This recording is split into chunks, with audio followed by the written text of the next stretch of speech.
In this video, I am going to show you how I did this abandoned neighborhood in Blender. So the first step was to get some references for the houses so I get a better idea of what I am going to create. I started with the basic shape of the house, and after that I added the clapboards on the sides with an array modifier. But before I did this, I duplicated the ground layer and extruded it up and scaled the bottom so I get this clapboard for the walls. After that, I added windows and door with the Archimesh add-in that comes with Blender. Done with that, I selected all the Boolean cutouts that come with the windows and moved them in a new collection. I added a Boolean modifier to the clapboards and set the type to collection and selected the collection with the Boolean cutouts.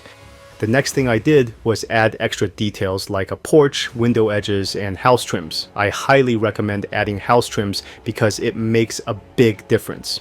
And of course adding a roof and maybe a layer between for more detail. After I was done with that, I had a beautiful house, but that's not what I wanted, so I messed it up by destroying the porch railing. But that's not enough, so I made the clapboards lumpy, broke the windows, and put wood boards before or behind it. I made the lumpy clapboards by adding some extra loop cuts to it and a displacement modifier with a low strength and a cloud texture.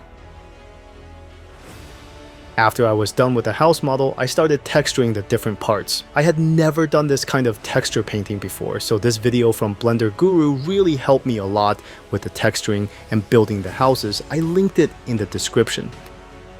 For the texturing, I mixed 3 textures most of the time. A wood color, wood without color, so it looks like the color is fading off, and a mossy texture for the Eevee growing on it.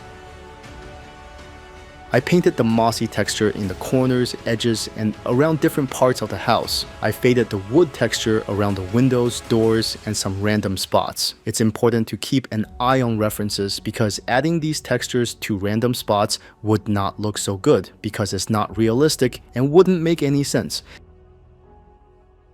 The last big step was building the environment. I made the street with the same texture painting as the houses and added some details like cars, barrels, or some wet spots and leaves on the ground.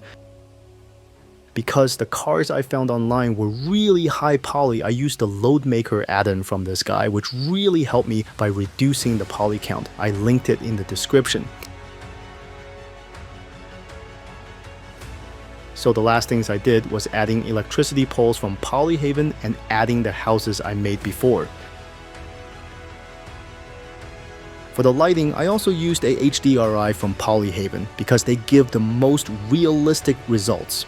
To make the environment more realistic, I added some atmosphere and more shadows so the scene feels bigger. And that's how I created this abandoned neighborhood in Blender. So I hope you liked this video. If yes, please subscribe my channel because it would really help me see you next time.